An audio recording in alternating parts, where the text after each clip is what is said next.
I just realized this week that it's been 2 years since my mother died of Alzheimer's, and I still haven't been sad about it. I think the saddest part of it to me is that I'm not that sad about it. For those of you who haven't heard before, my mother was physically and emotionally abusive towards me and my brother. And one of the things that was hardest for me whenever I heard that she passed was that I was afraid that they were going to ask me to speak at her memorial. The last thing that I wanted to do was get up in front of a bunch of people and tell them what a great mother she was. And I legit sat down and tried to come up with some memories of some great moments that we shared together, and I couldn't think of any. And that's not to say that there weren't any, it's just that the bad moments were so bad that it overshadowed those good moments so much that I don't even really remember them. And right after she passed, I posted a video on here talking about how conflicted I was about it, and somebody in the comments asked me, well, did you love your mom? And that messed with my head, because at that point I was just like, I honestly don't know.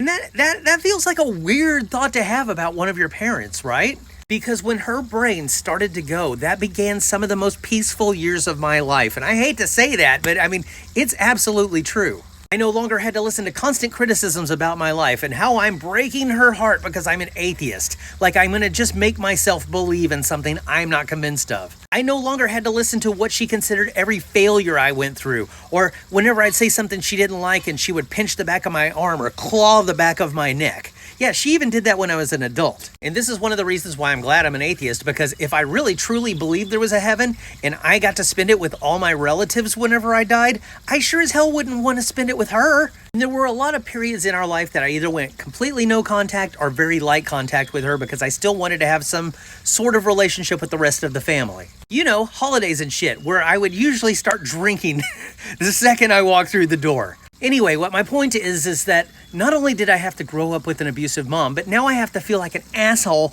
because I do not feel bad about losing my mom. And I feel so weird whenever I get around people that are just like, oh, it's so sad that she's gone. I'm going to miss her so much. And I'm just like, yeah. Which just kind of goes to show that you are a completely different person to a lot of different people in your life. Some people see you as an awesome influence and they've got the greatest stories about you, while other people see you as somebody who put them into therapy for years.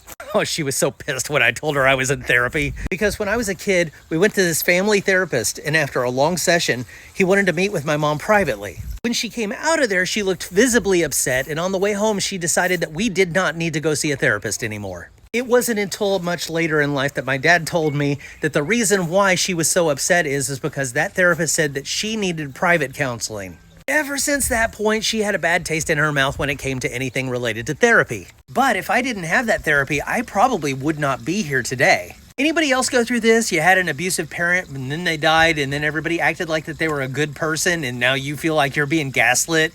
And if so, I want to hear your story. How did you deal with that?